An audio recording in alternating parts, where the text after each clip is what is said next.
blah, blah, blah, blah.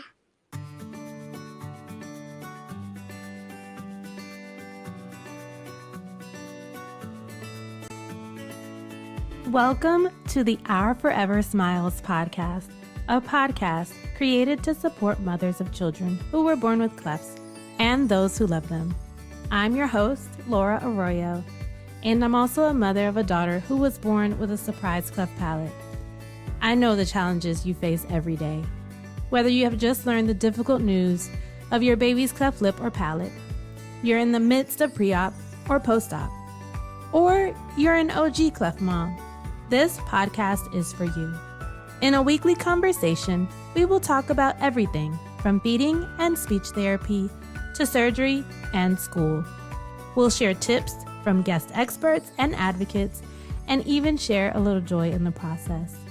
You can listen to Our Forever Smiles wherever you listen to podcasts. Don't forget to subscribe and stay tuned.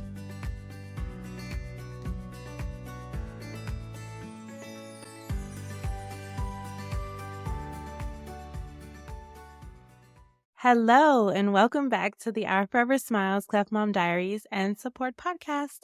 I am Laura Arroyo. Thank you to all of our subscribers, new and old. I appreciate all the support that we've received from this wonderful community. As always, you can listen to us via Apple, Spotify, and everywhere that podcasts are available. And don't forget to please subscribe and rate and review if you haven't yet, and just continue to stay tuned. We're a growing podcast. As a note, we're not medical doctors and we do not intend for you to use the information that we share here as medical advice. We're just parents and advocates who love our children, and we're just sharing our own personal stories. So you may or may not hear it in my voice, but it is actually 10 o'clock at night here for me on the East Coast. I've had a pretty eventful day, to say the least. My fiance and I are packing and getting ready to embark on a cruise to the Bahamas tomorrow. So really excited about that. So I've had to do a lot of things for my daughter to just prepare and make sure that she's going to be okay while we're away, which as a mom, you all know that can be really challenging. But despite having a really long day, you might be wondering why I'm recording so late. I am super excited to share that we have a guest today all the way from Australia. I know nothing about Australia, so hopefully she'll give me some culture lessons here. But before I get ahead of myself, let me just say that today we have Kylie Bailey. She is a mother of an 11-month-old baby girl who was born with a surprise cleft palate, just like Giselle.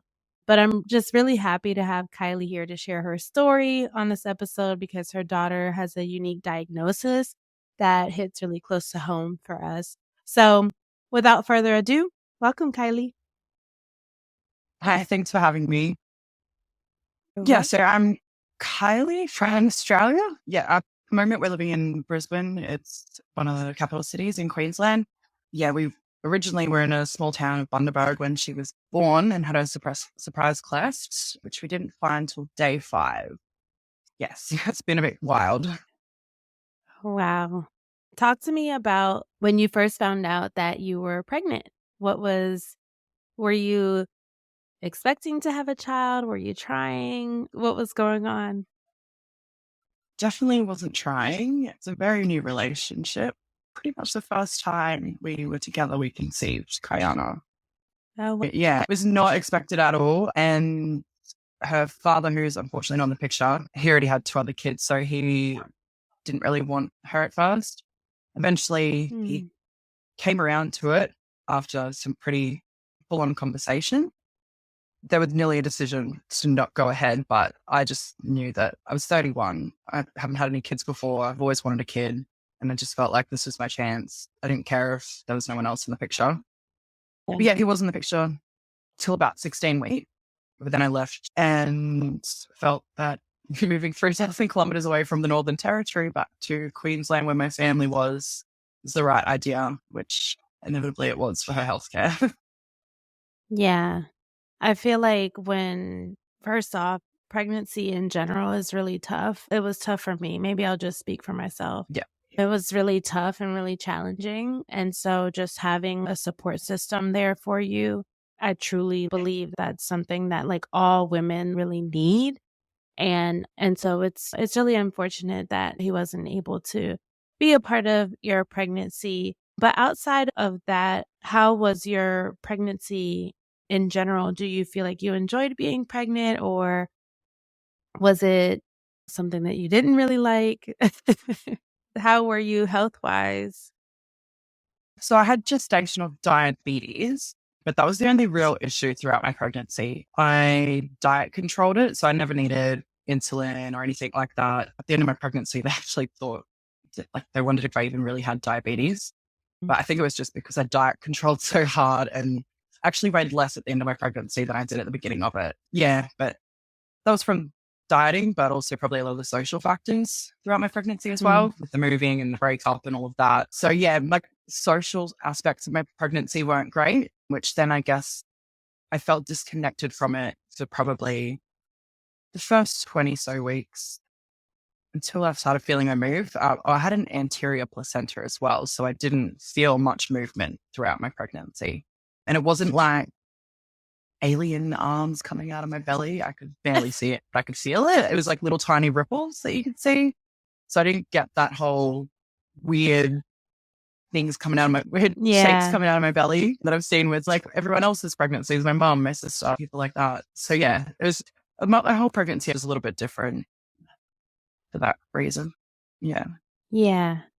Yeah. How were your family members feeling about just the pregnancy in general? And when you moved closer to be with your family, was there some excitement there in terms of we're welcoming a new member to our family? Definitely. She was the first grandchild. Yes. So yeah, first grandchild, but my sister had her baby 3 months later as well. So that was cool. We got first two in the close together. But yeah, no, they were really, really excited. I was moving back to live with my mom just until, I got on my feet and so I could just adjust to being a new mum, not knowing that there was anything else going on. Something probably important as well about the pregnancy to know. So her father has two other children. The oldest brother, he has he was born with a unilateral cleft lip, gum, and I believe complete palate. So he had the gum notch as well.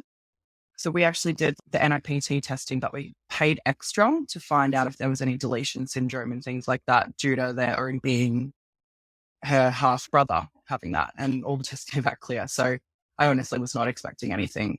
I just thought it was be happy, healthy baby. Oh, wow. It's so interesting because our stories are a little bit like not the same, obviously, but I had the same thing. Like I did the NIPT testing and we also did like a comprehensive panel as well, which is really expensive. And everything came back normal. So I was completely caught off guard with when they discovered Giselle's palate as well. But that's really interesting that you all went ahead and did that, or even so that he was forthcoming with that information. I'm not sure like how involved you were with the other children, but I've seen just in like support groups and as I've done research in the cleft community that we don't really hear a lot from the man's perspective. And I guess at what point in your pregnancy did he share that information with you, or did you already know that beforehand? Yeah, I already knew that beforehand. His kids are 13 and 15 now. Yeah. So we all lived together for that brief moment of time that we were in a relationship. So I was fully aware. Billy, the older brother, he's just got his braces off. So he's at that stage of his treatment with his cleft. And then I'm not sure what's next for him. I think maybe it could be reconstructive if he wants any, just to make himself look better or something like that, if he wants to go down that track, I believe. But the craziest bit about the whole situation is, though, even though her father's not in the situation, her brothers knew about her. So I touched base with their mother and said, can we keep in contact for the kids' sake, blah, blah, blah. And she was one of the first people I called when I found out about Kiana having a cleft palate because she's been through it all with Billy, and we're actually best friends now. Pretty much. So oh my it's yeah. So it's pretty crazy how it's all worked out. But I've had a really big support in Mickey, just being there to talk to. Obviously, both of our children, it's same dad, different conditions, but still both cleft affected. There's only so much advice she can give me because obviously Pierre Robin Sequence is a bit different. But yeah, it's just been amazing to have her there. Yeah. Yeah. I can imagine that. As I was saying earlier, just having someone there that can relate to you or that just understands what you're going through is so important. I think one of the things that I really struggled with in the beginning is just having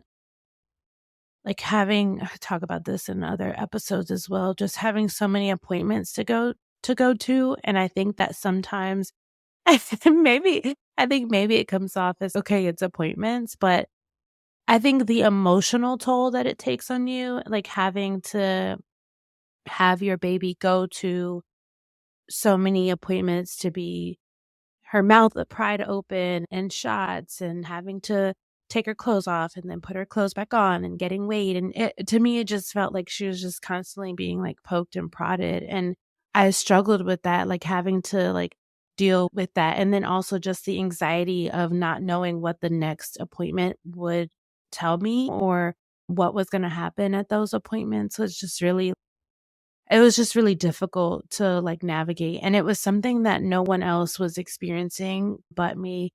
Her father, although he is in the picture, he's my fiance. He's a wonderful dad, but I don't know if he experienced like the same, like her diagnosis the same way that I did.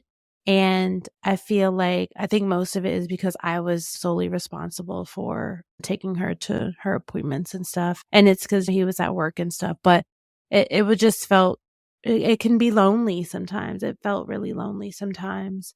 So let's fast forward to the day that she was born. So you didn't know that she had a cleft palate, right? Like during your pregnancy. No. And so the day that she was born, of course, you're really excited to meet her. How was your labor and delivery?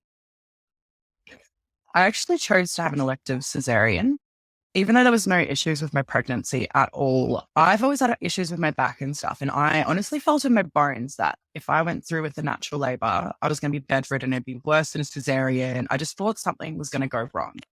But then I also have a blood disorder called von Willebrand disorder, which is a lack of factor VIII in my blood. So it's really thin blood, can't use anything that'll, no Nurofen, aspirin, things like that. So because of that, I had to stay in the hospital for longer due to my cesarean than normal because they had to monitor my bleeding.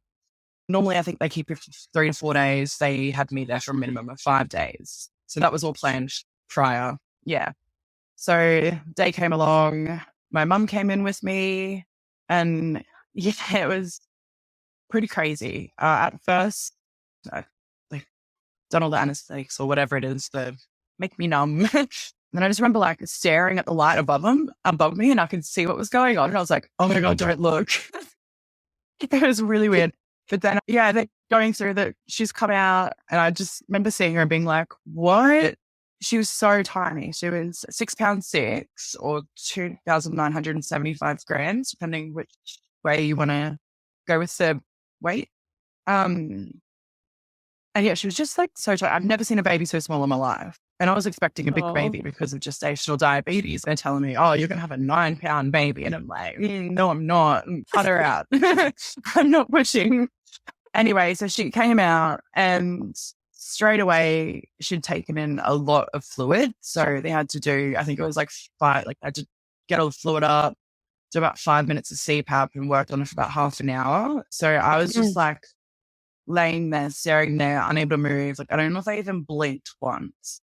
Just staring, watching them. Mum was over, had a look, then she came back and held my hand and was like, she's all right. They're looking after her. She's fine. And then all of a sudden, I could feel everything. I had started screaming. They had to stop the surgery because the drugs had worn off enough. I was like, yeah. And I was like, they're like, are you serious? I'm like, they're like, what? It's not just tugging. I'm like, I can't feel tugging. I felt tugging since the beginning. I'm like, I can feel pain. Stop. So they had to Oh start my re-administering me with goodness. Did drugs. they believe you? They gave me something heaps stronger. I think they gave me ketamine or something like that. And I was on like, I was out of it. So by the time they give me my baby, like they're handing her to me, I'm just like, huh? What? She's so little. What is going on? Like the photos, I was just like, oh my God, I look so out of it. But yeah, so then, yeah, the rest of the surgery went fine after they just did that. But we found out that's happened to the dentist recently 3 times. They've had to re-administer me drugs. So something's going on for me.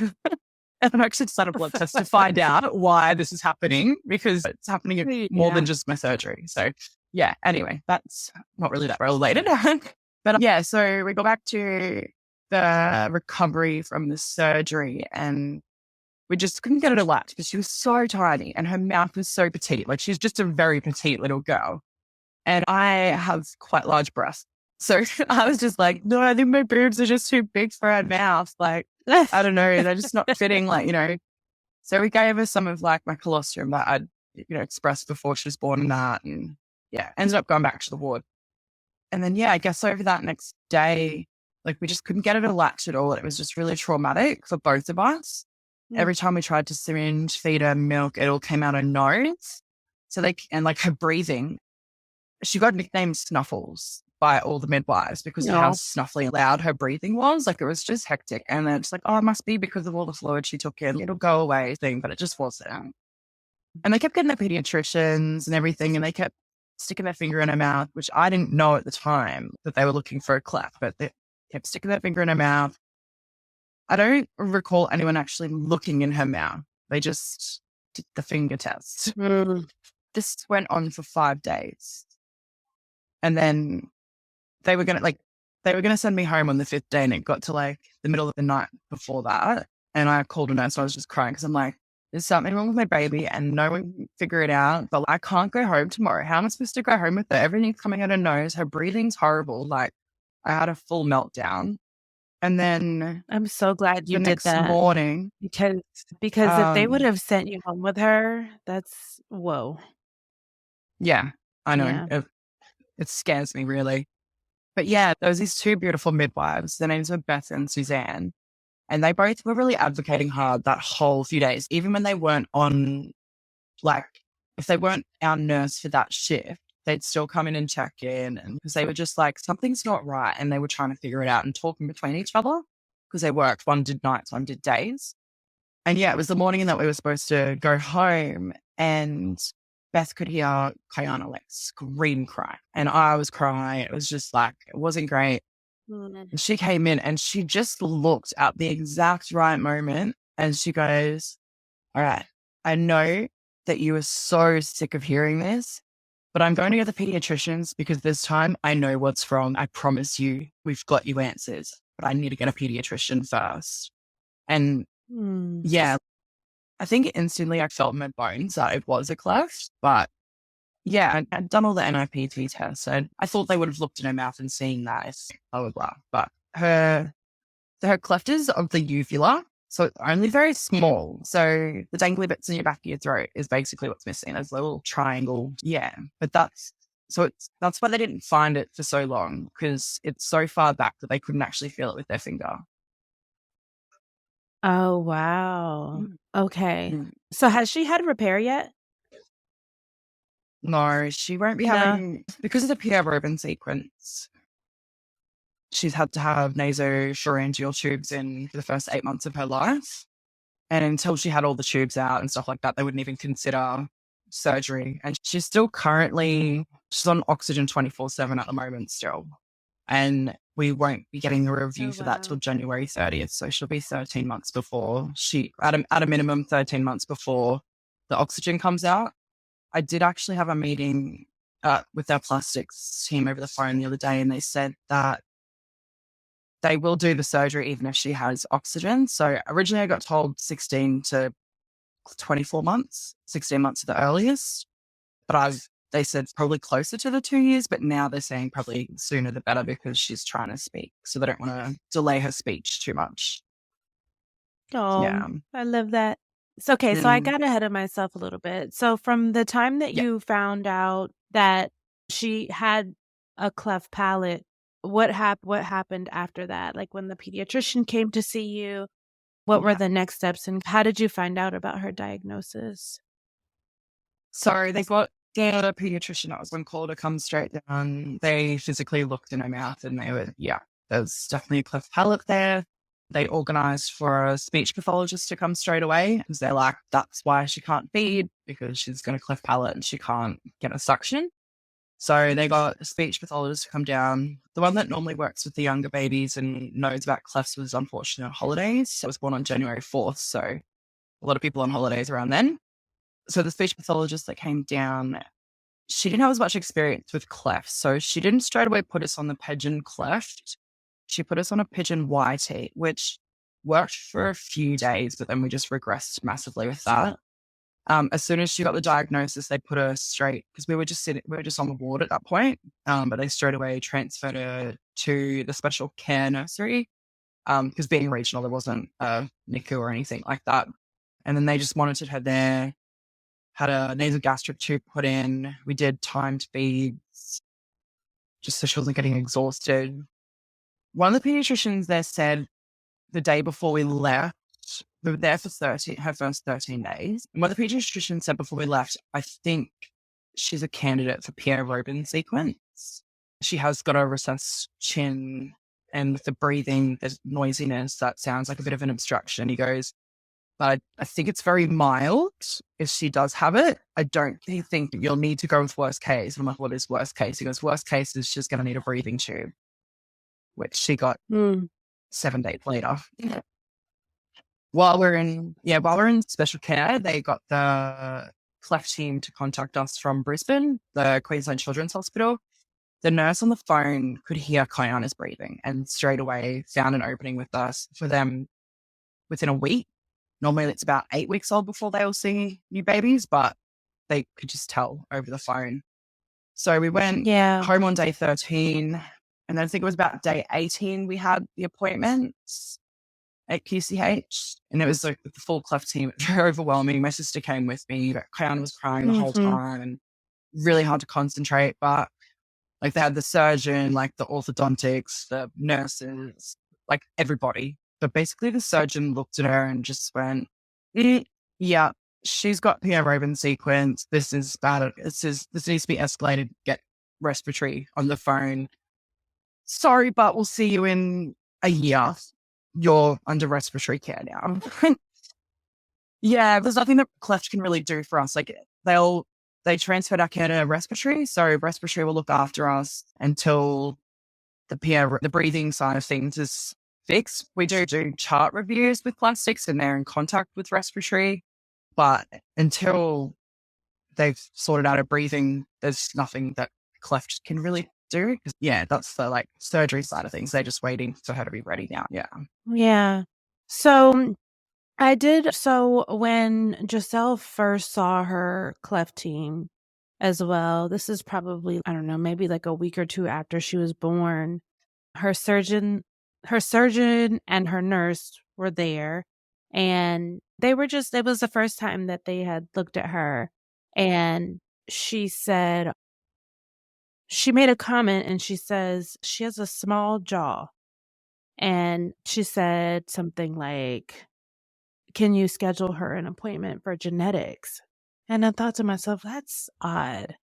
And then the way I guess that they delivered that information to you as well was really, they were cut and dry when they said it to you, but they didn't say it that way to me. They just basically, she just said she has a small jaw, and then she told her nurse schedule her an appointment with genetics. And I thought to myself, what does that mean? And so when I went home, I started looking up like cleft palate related to like small jaws. And then that's when I started to do some research on PRS, because I swore after she had said that, I swore that was going to be her diagnosis, that she was going to be diagnosed with PRS. Ultimately, she did go on and to have genetic testing, and she wasn't diagnosed with PRS. But I've been so interested in this topic because I did small research on it, just the little bit that I did, but I would really love to know, like, from someone that has been through it, what is PRS? So PRS it's different for every single baby. Like I've Mm, met a few different families and that, and none of our kids are the same. So PRS is Pierre Robin Sequence. It used to be called a syndrome, I believe, but now it's a sequence because you have to have 3 sequences of events for it to be classed as that. Not all babies that have Pierre Robin Sequence have a cleft palate. They might have another aspect that, yeah. So all you need is 3 aspects, and there's a massive list, I think.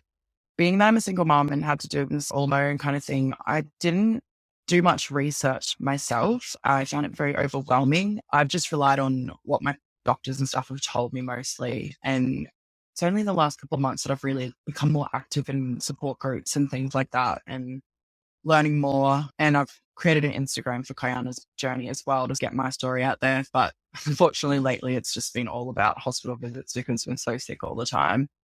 yeah. Which it's part of having. So with Kayana's case, she has a lot of bronchial issues, like the slightest virus, and we're in hospital in the last 6 weeks. We have we were in hospital for 5 nights with rhinovirus, which she ended up on high flow. We've Mm, put her on oxygen 24/7 from that point. We went home for 3 days. Then she had RSV. We went back in the hospital for 7 days, high flow again. And then we went home 2 weeks, I think. And we've just done another 5 days for adenovirus. And that time we didn't go on high flow. That's the only time we haven't. But yeah. But other babies I know don't have as bad of respiratory issues as that. I don't know, it's very confusing. Like when at the beginning I got told us it looks very mild, blah, blah, blah, but she seems to be sicker than a lot of other kids I know. She's on oxygen now, but in the beginning they had what's called a nasopharyngeal tube. Um, I describe it as looking a bit like a Macca's straw, the old plastic ones. Um, in the beginning, it was only 6 centimeters long. By the end of it, it was close to 8 centimeters long, and it's about I'd say 5/16 of an inch if we're talking mm, American term in diameter. So that went down her nose, and it sat behind her tongue, and it pushed her tongue forward. It was helping to train her tongue a bit to sit forward and to stop it from obstructing because, yeah, she was having massive obstructions. And yeah, so she had that for 8 months, but she's just getting to the point where she's pulling it out every day. I was trained in the hospital for 3 weeks when she was only a couple of weeks old on how to do all the medical stuff myself. I can put nasogastric tubes in, I can put nasopharyngeal tubes in, I manage all of her oxygen. Basically a respiratory pediatric nurse now. But it was just really, it was just getting really hard. Around the same time that the tube came out was probably around the same time I started getting postnatal depression as well. So mm. that made it even harder. So that's why we've gone to oxygen now because her jaw has grown out a lot. We've chosen to go with natural growth because that's what they do in Queensland, unless I guess it's a really extreme case. But Queensland does not like to do jaw distractions. I know that they are very commonplace in America, even in Western Australia and Victoria, I believe. They do jaw distractions. So it's not the whole of Australia, it's just where I am. But to be honest, I don't think I would have liked a jaw distraction. It's been pretty hard dealing with all the tubes and all that kind of stuff. But yeah, her jaw's growing nicely. She just looks like a cute little Cabbage Patch doll. And yeah, like she's probably going to have the oxygen for a while, but it's been hard, but it's manageable. Yeah. So what does PRS like what does a baby that has PRS, what does their anatomy look like? So you talked about like the obstructions and stuff. I read a lot about that. Is that from my understanding it's the tongue is pushed back so they're not able to breathe correctly? Is that Yeah, accurate? so basically, because they have a recessed chin or mild micro, well, they have this other thing that I can never pronounce. It starts with a H, high, higher polysis. I can't pronounce it, so I'm not going to embarrass myself more. your tongue, because the jaw sits back, the tongue sits back, and this all happens in the first few weeks of gestation. And then because the tongue is sitting back, the cleft palate grows, like the hole grows around the tongue. So it all happens in the first 6 weeks or so. There's a couple of possibilities for why this can happen too. Oh, sorry, you asked about what do they look like, their anatomy. So they, like I mentioned before, Cabbage Patch doll is the best way to describe them. Yeah, they got these cute little chins that look like a Cabbage Patch doll. My daughter also has the biggest, bluest eyes you've ever seen. And she has a little bit of I can't think of the word right now. Her nasal bridge is a little bit flat. We're doing genetic testing to see if she has Stickler syndrome because I believe she does. I've had a couple of doctors say that they think she's a very good candidate for Sticklers. There's two. It can either be isolated PRS or it can be genetic, with a lot of the time Sticklers being one of the main causes for PRS, but there is other genetic conditions that can cause it too. But if it's isolated, from what I understand, it could be a matter of when they were like a little embryo first growing, that their chin gets fused to their chest. And then at some point further on in the pregnancy, it pops up. So it's not fused to their chest the whole way through the pregnancy, but it's fused enough that it can change the way that their jaw grows and cause the recessed chin, which causes the tongue sitting back, which causes the palate. Yeah. Wow, that's so interesting. Because if your daughter's brother had a cleft as well, and Kayana's, you find out that it is just isolated. What a coincidence, right? Like that it's not genetic. It's so interesting. It's so interesting. Yeah, definitely. It's got a lot of people puzzled because they are completely different types of clefts. But the interesting thing I thought was when I first spoke to our pediatrician about getting a genetics referral after I did start researching Sticklers and realized that I actually have some of the symptoms myself of Sticklers. Maybe she has got it from me and not from her dad's side. Or maybe me and her dad both just had the right things to give her PRS. But yeah, it was interesting that like my pediatrician, when I showed him a photo of her brother, he goes, oh, okay, he's got a unilateral cleft. I wasn't expecting that. So I don't know much about that side of things. Like I haven't done my research on cleft lips and things like that, apart from knowing a few people growing up and knowing Billy. So yeah, I'm not sure why he thought the unilateral was interesting, but there's never been clefts on either side of his mum or dad's like side. So they thought he was just like an isolated situation as well. But now that there's two of them, it's just hard to know. But yeah, so we are booked in for genetics and we are going to do some testing. It's like I have done what's it called? Just the microarray genetic testing, which I guess will show if there's major chromosomal things, but Sticklers, you have to specifically test for it. Yeah, so we have to go down that road, narrow down what we want to test her for, what we think she could have, and then test for it. But Sticklers is my one that I'm thinking. Yeah. So apart from just when the doctors told you that she had PRS, from looking at her, you did confirm through genetics that she has it, right? Or are you still waiting to have it confirmed through genetics? Yeah, so we haven't actually had our proper appointment with genetics yet. We're waiting for that to happen. It's a very busy hospital though. Referrals take a while. I'm not sure when it'll happen, but at this point in time, it's not like it's affecting the treatment or anything like that. It'd just be nice to know for the future. They have given us a referral to ophthalmology to check our eyes because that's part of testing for Sticklers. Genetics as well. We've also just had a referral to cardiology due to when we did her sleep studies before her going under oxygen, her baseline of oxygen was sitting at 91, which is pretty low. And apparently 91 to 92 is about the same oxygen level that sometimes people have with holes in their hearts. So we've done an ECG and they've done a chest x-ray, which looked fine, but we're ruling it all out by having a cardiology appointment and I'll do an echo as well. So hoping that goes well, which it so far looks like it is, but just another appointment to go to, another referral. Yeah.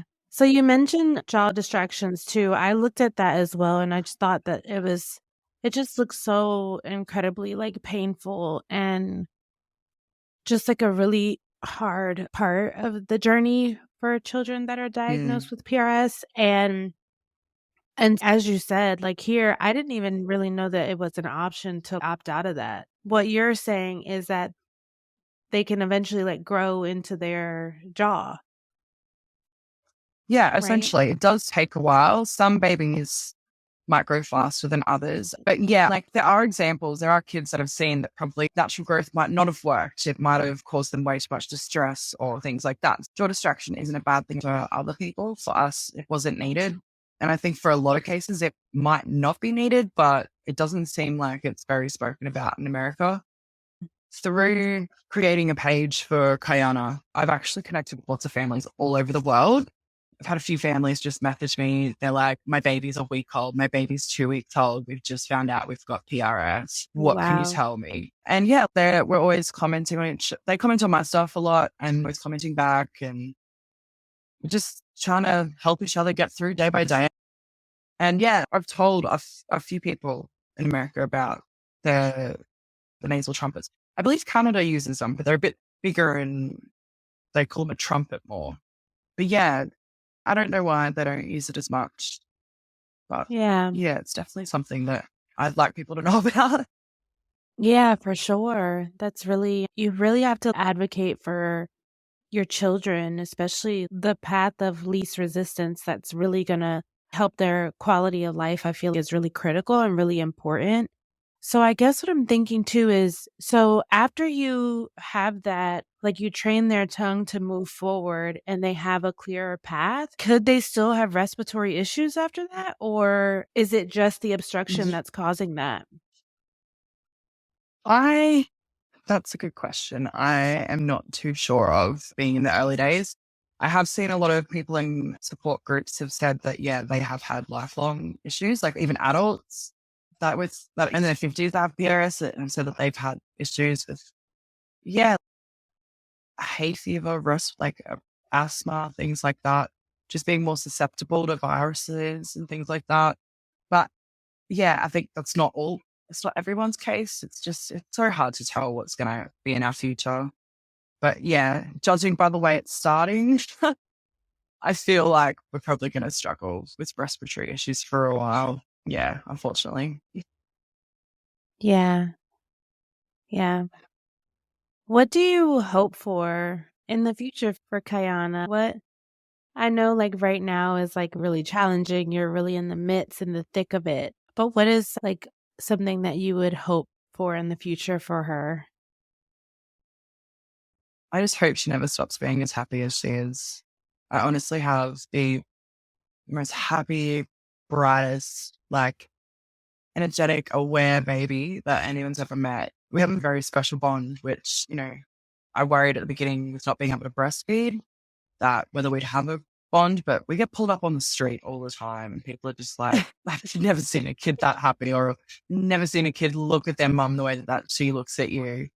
So yeah, I hope she just never loses her little spirit she's got because she's just incredible. She's so strong. Yeah, I just hope that she's happy. That's the only thing. I try to Yeah. be really strong for her and not because obviously one day she's going to have questions and stuff about her dad and things like that. And I just want to bring her up in a positive environment and let her make her own choices. And yeah, be happy. I yeah. The same. I really wasn't I told myself I was going to try breastfeeding, so I didn't feel like when it didn't happen, I wasn't like devastated or anything like that, but it was certainly something that I wish that we could have done. But I feel like just us doing all these things together, like being together all the time in the way that we were, created just like such a beautiful bond between us. So I can totally relate to that. Yeah. I was pretty devastated about the breastfeeding thing. Like I had bought all these pumps and I was like, I'm going to breastfeed and I'm going to pump and I'm going to have so much milk saved up for her and it's going to be great. So that when I go back to work, which I was planning on doing early, being a single parent, to have the whole freezer full. But then, when she couldn't breastfeed, I pumped for about 6 weeks, and then it was just game over. And I was just like, you know what, you're fortifying my milk anyway. Give her formula. Yes. But and I have had a lot of like jealousy sometimes, like when I see mums breastfeeding, and like I'm open with my friends about it. I tell them, I'm like, yeah, it sucks watching you guys breastfeed sometimes because I feel like I missed out and not having any more kids, so there's not going to be another opportunity. Yeah. So I feel like I was robbed a little. I was robbed a little of a few things, but fine. I've got her, and she's amazing. Yeah, I can understand that. I feel like maybe in the beginning it's easier when you are okay with not having something versus someone telling you that you can't do something. If I decide, then it's okay, I'm fine with that decision. But when someone tells you, "Oh, like there is no decision," right? It's like it's been decided for you already. It's really challenging and really tough to get through and to navigate, and just being a mom in general is just I tell everyone it's the hardest thing that I've ever done. And I feel like you've been through some really challenging times. What would you say has been the hardest part of your journey? Doing it alone. Yeah, definitely doing it alone. Yeah. Relations tearing up thinking about it. It's the not having anyone that completely understand. Because I've had people say to me like, "Oh yeah, but my husband's hopeless. He doesn't help much anyway." Yeah, but having that person there to just be like, "Today was really shit. I'm not okay. I'm touched out. I don't want to be touched anymore. Can you just take her?" Or I can go 3 days without having a shower sometimes because it's literally I can't leave her alone. Or especially now she's getting into everything. She's crawling and she'll just cry, and it's, oh, is she going to get tangled with that oxygen? Or like so doing it on my own has definitely been the hardest, but also I feel like doing it on our own as well has made me really stronger. But Yeah. it'd be nice to still not have to do it. Yeah. Yeah. As I said as well, like just being a single mom of a kid that doesn't have a cleft is challenging enough, but having to go through all of these things without that other person, right? Who also created her. I feel like that is just really tough, and I empathize with you for that. Thank you. So, what would be something that you, I guess, would tell a cleft mom about advice that you would give to a cleft mom and maybe a single mom that has a child that was born with a cleft? I definitely, if you're another single mom going through it, first of all, reach out to me. I will be there to talk to you. Second, honestly, just find a good support group. I have found the most amazing mums group when I moved to Brisbane when Fiona was about 3 months old. They're there for me every day in messages if I need. We don't see them as often at the moment because I've been in hospital a bit and we actually moved a bit further away from them. But they send me like a hamper for Christmas with Kayana's Secret Santa present from one of the little kids because we didn't get to go to Secret Santa. That flowers to the hospital for me. Like, just having them there has been a really big support. Obviously, my family's been there as well. Having a good mums group has really helped me a lot. And I think like my biggest thing, I actually wrote a post about it the other day, was just forgetting to just be in the moment and stress as much. I know it's really hard, and I'm actually thankful I saw posts from other people saying, just stop wishing the first year away. You're only going to get that first year once. And I've been very conscious of not wishing the year away for the last couple of months because I don't want to forget everything. And I was blocking out the good parts because there was hard parts mixed in with it. So and now I'm journaling, trying to remember it all. So That's a really beautiful thing. I have thought about that more recently too. And I said to myself, when I'm just talking to my family and friends, I always say, I just wish I wasn't so stressed out in the beginning because I can't just like you said, I can only remember being stressed out. I can't remember just how beautiful she was. And she was my baby was also very small too. And I also thought she was going to be a pretty big baby, but really that was just me gaining a ton of weight. But she was 6 pounds 12 ounces. So she was so tiny. She was curious and she has these very like bright eyes, and just remembering those moments, I can, now that things have lightened up a little bit in our journey, I'm able to reflect back on those things. But in the moment when I had her and she was that small, I can only remember being like really stressed out. And it's one of those things that I wish I could be the version of myself that I am now back then, right? But I have more information and I know more things and I know how to navigate this journey a little bit better. I know what to expect a little bit. And so what I want to do is to take a question, the Clef Mom question of the week.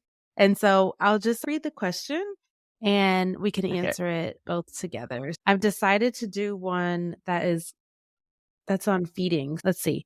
It says, our daughter turns 12 weeks old in a few days.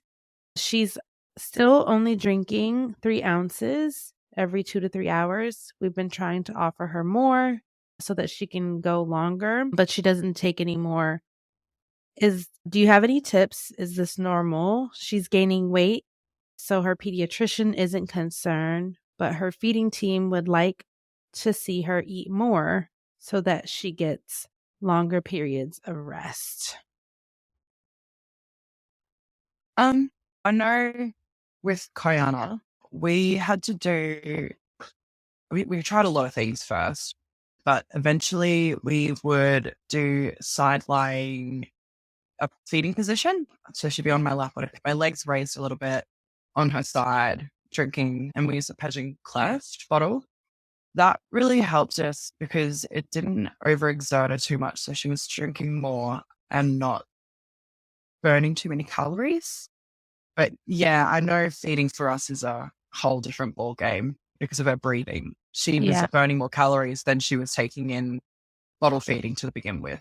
She mentioned also like having conflicting information from the feeding team and the pediatrician. Did you experience anything like that? Well, over here, it's just speech that helps. The speech pathologists, they are the ones that help us with the feeding. The pediatricians weren't really the ones doing that. It was just a dedicated speech team.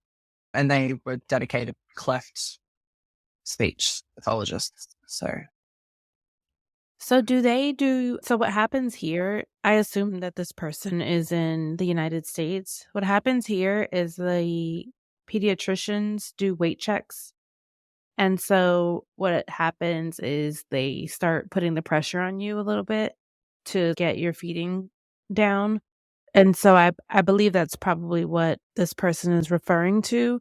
Their feeding team seems to be wanting their baby to eat more, but it's usually the opposite. Usually the feeding team is pretty happy with 3 ounces every 2 to 3 hours. And the pediatrician is the one that is, because they usually don't know anything about clefts, which is a whole other thing. I don't know how that works in Australia, but certainly here, sometimes you just want to tell them you don't know what you're talking about. But yeah, so what I would say is that I think that you should listen to your feeding team first. Obviously, take the pediatrician's advice, right? If they're seeing that they want to see your daughter eat more, but your feeding team really knows, right? They really knows about your baby's condition. They really understand the diagnosis that your child has. So I would say, first of all, that's really great that they're eating 3 ounces every 2 to 3 hours. And also, if your feeding team is happy, then I feel like you're good to go. One of the things that you talked about was using the pigeon. You mentioned the pigeon cleft bottle. So my daughter loved the pigeon as well. She did not really do well with the Dr. Brown. She needed a faster flow, but she did really well with pigeon. But you mentioned two types of bottles, and I didn't realize that there were two types. So can you tell me the differences between those? So the first one they gave us wasn't for cleft. It was just I don't know. I'm not actually sure why they gave it to us. It was like a Y-shaped tea. It was a pigeon bottle, but it wasn't specific for cleft babies. So honestly, I don't know why the first person gave us that one. I think she just wasn't as aware of products for cleft babies. And she thought that if we could get her to use this one first, then she wouldn't need the cleft one and I wouldn't have to spend as much maybe. I don't know. That might be where she was thinking. Anyway, it didn't work. It's just a normal, like the first one's just a normal. It was for colic babies, I think. So she went all right with that. Yeah. So she was, at one stage, she got up to nearly drinking 65 ml with it. And then she regressed down to 10 ml, wouldn't take more than 10. So then the next lady came off holidays and she straight away went, what are you doing? Get a cleft bottle. And she went and got me a pigeon cleft bottle. And yeah, we used the small teat for a couple of months and then moved up to the regular ones. And yeah, she's still using them. She loves them. I've only just got her to learn how to use a sippy cup or those 360 type of ones yesterday, which I'm really excited about because she's been drinking water out of her pigeon cleft bottle for ages. No, yeah. Oh my goodness. That's such a great thing. Okay, so wait, I didn't even know that pigeon made regular bottles. Did she just not have the valve in it? Pigeon makes so much. They aren't just for cleft bottles. They've got a wide range for lots of they do wide bottles, the narrows. They've got a big range and a lot of people in Australia use them for fussy babies. I've even seen a comment on Pigeon Australia. There was a lady that said, my baby doesn't even have a cleft, but I still use the cleft bottles because she can use them easier than anything else. Yeah, but no, Pigeon's a really popular brand here, even for just regular babies because of the different types of nipples and things like that they've got. Oh, wow. Okay. That's wonderful. Yeah, my daughter was she loved the pigeon bottle. That's what worked for her, and I did not want to change it. Her feeding team was really surprised. She's she doesn't like the Dr. Brown's. She just wasn't getting anything out of it. And the pigeon was the one where she could really get a full feed on. So yeah. So that's, I didn't even try I didn't even try Dr. Brown. Yeah, I never tried the Dr. Brown's or that. They gave me a Haberman one as well to try, which is where I have to squeeze it. I had that really long nipple. I hated it. I hated the idea of it, sorry. Because I was like, what, so I have to forever? I'm like, whereas the other one, you put a little pressure on it. But by the time she got older, she was just chomping on it herself and it was perfect. So I never actually tried anything but that cleft one. I was, given a few different options. Yeah, I don't even think I've seen a Haberman in person, but I've seen pictures of it and I thought to myself, this is a little outdated. I feel like I've appreciated how much technology has progressed because a Haberman feels very manual, right? Very. So yeah. So what is the biggest lesson that you've learned along your journey? Oh gosh. I don't know, just that I'm stronger than I knew I was. I honestly have always been oh, gross. I could never do any medical profession. And I've learned so many things about myself that I never knew were possible. But honestly, a lot of this year has just been a blur. As I was saying earlier, I'm sure one day I'll figure out the big lesson that I was meant to learn out of all of this. But yeah, right now I'm still in the thick of it and trying to figure it all out. Yeah, for sure. I feel in previous episodes that I've had, I hear that I'm so much stronger than I ever thought I was.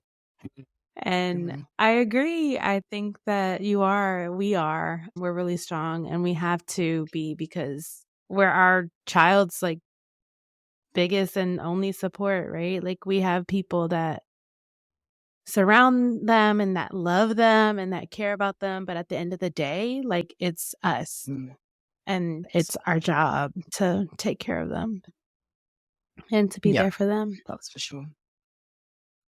Yeah. So I just want to thank you so much, Kylie, for sharing your story with us and just being so vulnerable and so transparent. I do want to say that Kylie was so nervous about this. I have no idea why. She was such a wonderful guest, and I just feel like I've learned so much, but also you just really provided a lot of insight into just like the way that you've been feeling, and I can imagine how many other mothers are feeling at this time that are really in the middle of it.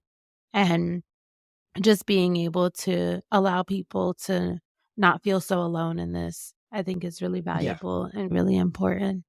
So, yes.